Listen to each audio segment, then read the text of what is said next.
প্রথমে আন্তরিকভাবে ধন্যবাদ জানাচ্ছি মাননীয় রেল প্রতিমন্ত্রীকে। তিনি আমাদের এই নেত্রকোনা জেলার গর্বিত সন্তান। ওনার পৈতৃক নিবাস আমাদের এখানে, আমরা নেত্রকোনাবাসী অত্যন্ত গর্বিত। পাশাপাশি আমি আন্তরিকভাবে ধন্যবাদ জানাচ্ছি মাননীয় রেল সচিব সাহেবকে এবং রেলের ডিজি মহোদয়কে, অন্যান্য কর্মকর্তা যারা এসছেন এই অবহেলিত অঞ্চলে। আপনারাই বলছেন যে 108 বছর পুরনো এই স্টেশন, তো এই 108 বছরের যে উন্নয়ন হয়েছিল 108 বছর আগের, সেই 108 বছর ধরে উন্নয়নটা এখানে সমাপ্ত। তো আমরা এই উন্নয়ন 108 বছরে যা হয়নি, আমার দৃঢ় বিশ্বাস মাননীয় রেল প্রতিমন্ত্রীর নেতৃত্বে অন্যান্য কর্মকর্তা যারা এসছেন তাদের সহযোগিতায় আমরা থেমে থাকার 108 বছরের থেমে থাকার পরিসমাপ্তি দেখতে পারবো ইনশাআল্লাহ। এবং এই দুর্গাপুরবাসীর এটা প্রাণের দাবি, শত বৎসর প্রাণের দাবি যে রেল লাইনটা দুর্গাপুর পর্যন্ত যাওয়া। ওনারা এসছেন আজকে, আমি প্রত্যাশা করছি ফিজিবিলিটি স্টাডি হবে, যাবতীয় দেখুন যে কোনো একটা কর্মযজ্ঞের ব্যাপক প্রস্তুতি থাকে, সেই প্রস্তুতিটা তিনারা সম্পন্ন করবেন এবং পর্যায়ক্রমিক উন্নয়নটা অব্যাহত থাকবে। আর আমাদের বিগত নির্বাচনের সময় আমাদের একটা কমিটমেন্ট ছিল এই অঞ্চলের মানুষের সাথে, যেন যা এক্সিস্টিং লাইন সেটার উন্নয়ন সাপেক্ষে লাইনটাকে এক্সটেনশন করা। আশা করছি আজকে যেন রেল মন্ত্রণালয়ের সর্বোচ্চ কর্তা ব্যক্তিরা এখানে আছেন, ইনশাল্লাহ এই এলাকার মানুষ সুফল পাবেন ইনশাল্লাহ। কলমাকান্দার মানুষ তো আসলে চাচ্ছিল যে কলমাকান্দা বা নাজিরপুর পর্যন্ত নদী ছাড়াই। দেখুন আমি বলি, খালি অবশ্যই চাওয়ার প্রতি প্রত্যেকেরই ওনাদেরও আন্তরিকতা আছে।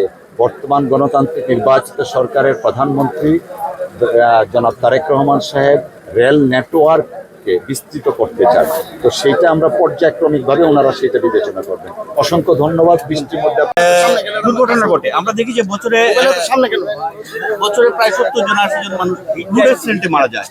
এই রেল লাইনকে গতি আনার জন্য মাননীয় প্রধানমন্ত্রী বলেছেন যে রেল লাইনকে গতি আনা হবে, এটাই মানুষের দাবিটা পূরণ করবেন কিনা, কি বলবেন?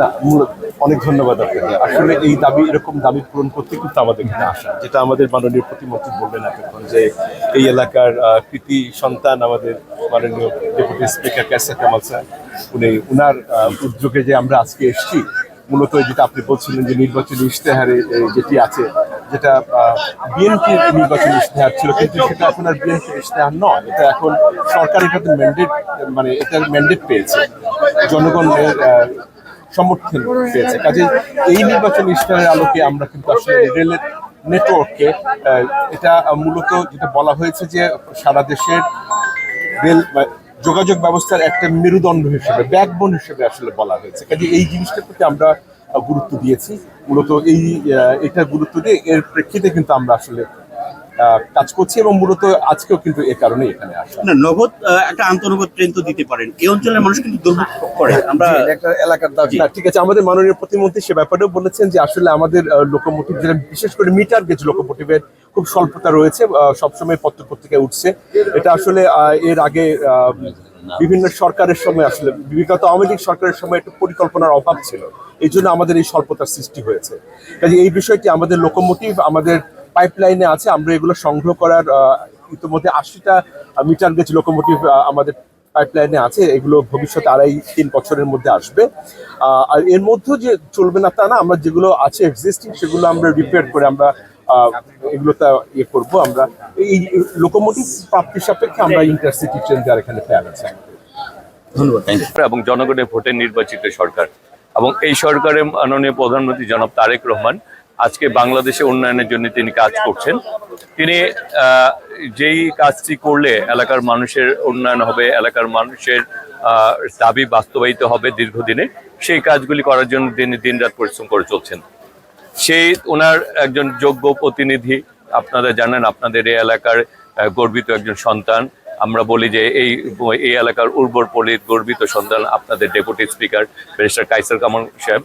তিনি ইতিমধ্যে এই এলাকার জন্য 5টি ব্রিজের অনুমোদন করে এনেছেন, যেটি এই এলাকার উন্নয়নের জন্য ব্যাপক ভূমিকা পালন করবে। উনি কিন্তু এই কাজটি করে ক্ষান্ত হননি, সাথে সাথে তিনি আবার এই এলাকার রেলের যাতে উন্নয়ন করা যায় সেই ব্যাপারেও উনি উদ্যোগী গ্রহণ করেছেন। এবং সেই কারণেই আজকে রেল প্রতিমন্ত্রী হিসাবে আমার আশা, এখানে রেলের সচিব সাহেব ফাহিমুল ইসলাম সাহেব আছেন, রেলের ডিজি আফজাল সাহেব আছেন, ডিআরএম সাহেব কামরুল ইসলাম সাহেব আছেন, ডিএন আছেন, এখানে এলাকার প্রতিনিধি যারা আছেন তারা আছেন, এবং রেলের অন্যান্য কর্মকর্তাবৃন্দ আছেন।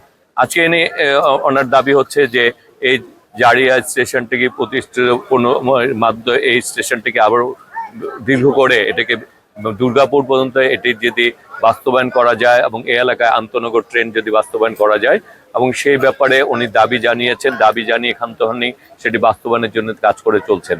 এবং আজকে আমরা এসে আমরা এইখানকার যারা দায়িত্বশীল রেল কর্মকর্তা রয়েছেন, রেলের সর্বোচ্চ পর্যায়ে কর্মকর্তারা আপনি ইতিমধ্যে বলেছে আছেন, তারা এটার নিয়ে আমরা এটার মাঠ পর্যায়ে আমরা এবার সকল ধরনের সমীক্ষা করে এবং আমাদের এখানে জানেন যে অনেকটা জায়গা একবার করতে হবে, প্লাস এটার বাস্তবায়ন করতে যে সকল সমস্যার সম্মুখীন হতে হবে সেগুলি বাস্তবায়ন করে এটিকে কিভাবে অগ্রসর করা যায় সেই ব্যাপারে আমরা মন্ত্রণালয়ে আমরা এইসব মিটিং করব। তবে আজকে আমরা সরজমিনে সবকিছু দেখে গেলাম, সেটাই আমাদের আপনাদের এই এলাকার ব্যারিস্টার কায়সার কামাল, আমাদের মাননীয় ডেপুটি স্পিকার, ওনার নেতৃত্বে আমরা দেখে গেলাম যে এলাকার মানুষের সকলের যে কাজটি করলে উন্নয়ন হবে, ভালো হবে। আমরা যেহেতু এটি 1918 সালেই প্রতিষ্ঠিত এই স্টেশনটি, আমরা চাই যে কাজটি করলে বেশিরভাগ মানুষ উপকৃত হয়, ভালো মানুষের ভালো হবে সেই কাজটি করার জন্য। আচ্ছা, আমাদের নেত্রকোনার মোহন ঈদ আসবে, সাথে ক্যাশব্যাকও আসবে। নিজের বা প্রিয়জনের জন্য কেনাকাটায় এবারও নগদ পেমেন্টে পাচ্ছেন দারুণ ক্যাশব্যাক। তাই যাই কিনুন, পেমেন্ট করুন নগদে।